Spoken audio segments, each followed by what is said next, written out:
put a different kind of onus on our athletes than we do, and you made mention of that on your podcast. I don't deny that. Wait, so first off, I'm not the one. I don't deny that. I'm being sensitive. I don't deny that. But you're the one that seemed very emotional. Oh my God. Go ahead, Stephen A. Go ahead, Jay. Come on, man. Go ahead, Jay. Come on, man. Go ahead, Jay. I'm not sitting up here on national TV absolving Kyrie Irving of every decision. I'm not going back and recounting every decision. I'm just saying how it's interesting to me. It just carries such a bigger momentum, in particular with you, more so than anybody else. Jay, you know what? What I would ask you is do me a favor. Stop telling us what you find interesting and just tell us what you feel. No, my job is to be interesting. You say, I find it interesting. You always say that. Say what you're saying.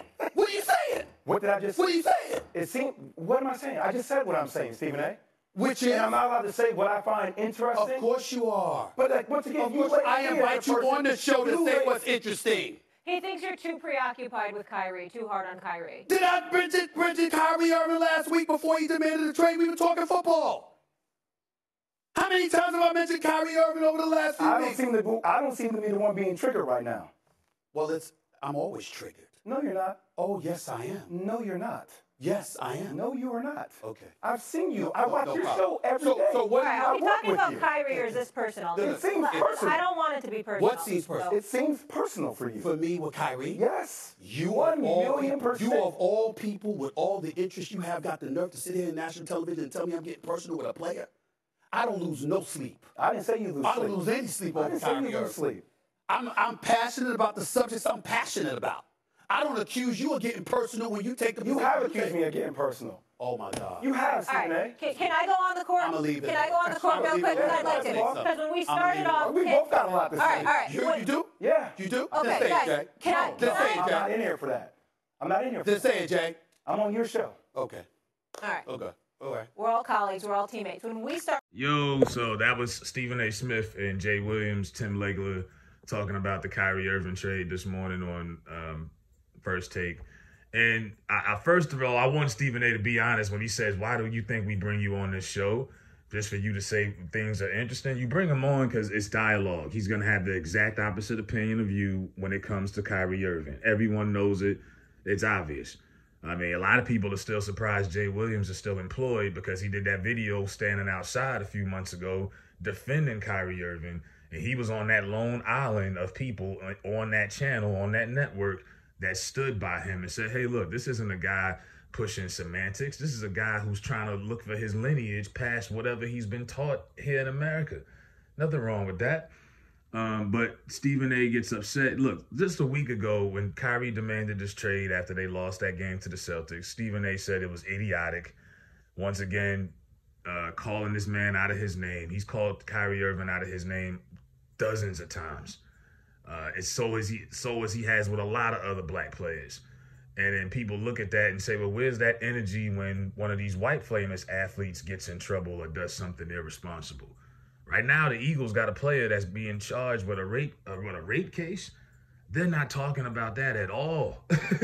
You know, maybe Eagles fans will say they are because y'all follow the team exclusively, but we don't see that being pushed out here. And I guarantee you, Stephen A. is not going to call him an idiot. Aaron Rodgers lied to people or didn't take the vaccine. He wouldn't even call he barely called him a liar, let alone called him out of his name. But there's a different energy he has when it comes to young black players, young black men in general. And Jay Williams is like, yo, I'm here for it. If I got to be the one guy to stand up and go toe-to-toe with you in a respectful manner, and I can. It could be worse. You could have Kwame up there going in on Stephen A. You know, he really don't like him. You know, Stephen A., he's been called everything you could be called on TV, bootlegger, Uncle Tom, Sambo, all of that. It's almost as if he was getting mad because he knew that insult was coming. He knew it was coming at some point, you know, but it's like, yo, just keep the energy the same. If you're going to be calling Kyrie Irving an idiot, or I remember years ago he called J.R. Smith an idiot because he didn't want to get with the new dress code. They didn't want to let players wear hoodies and stuff like that. But keep it steady with everybody, because it's very obvious who you treat. You know, the people who look like you think less of them. Let's just put it like that. He thinks less of the people who look like him when they make poor choices. I'm sure they're going to talk about Ja Morant, who was out here allegedly pulling guns out on other players after a game. That story's going around. Now, that right there is stupid. You know what I mean? If you call John Moran stupid for that, I don't think anybody would disagree, because that is dumb. You out here with all this money, you supposed to be the next big thing. You might probably get one of the next biggest contracts, and you out here pulling pistols on please. I don't get it. The Grizzlies think they're the Pistons, the bad boy Pistons. But yeah, Kyrie, everything that he does is always going to be scrutinized to a T. And his biggest critic, like I say, is Stephen A. I'd love to see them sit down and do an interview. But I just think Kyrie's misunderstood. I'm not the biggest, pom-pom waver. But people have to understand basketball, and this is what really bothers people like Stephen A. Smith and these boomers, these old heads. Back in the day, Michael Jordan and them played all 82 games. They didn't take a day off.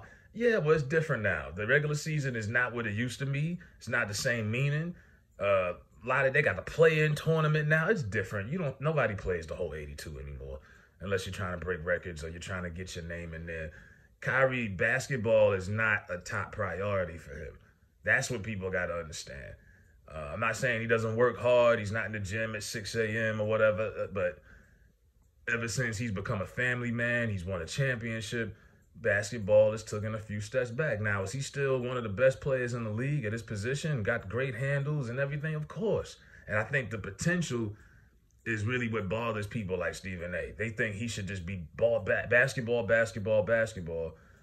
Like AI, for example. AI wasn't no company man, but you couldn't deny his passion for the game, because that's all he thought about. That's all he was.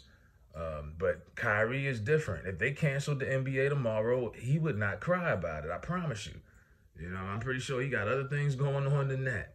So Stephen A. just need to take it easy. But like I said, he's going to continue to do this because, like I said, he feels more comfortable being disrespectful towards people who look like him versus other people who don't look like him. Because anybody else, there was a hockey player that everyone wanted to cancel because they had Gay Pride Night on NHL. He didn't want to wear the jersey with the rainbow stitched in it, and people was ready to cancel him. Now, I know they don't cover hockey on ESPN like that, but if they did, you think Stephen A. would have called this guy an idiot or a moron? No. Like I said, it's about comfortability. He challenges those who he feels, because he knows you can disrespect the black player and get away with it. You can't disrespect Aaron Rodgers, Tom Brady, or even LeBron, a big, major force like that. You can't. So he plays within the rules. It just gets old after a while. It's only a certain time. I mean, at one point, I thought Dave Williams was going to jump across the desk and just say, you know what? But we ain't got there. That's what they got Molly there for, to break everything up. But let me know what y'all think in the comments. Hit that like button. Let me know what's up.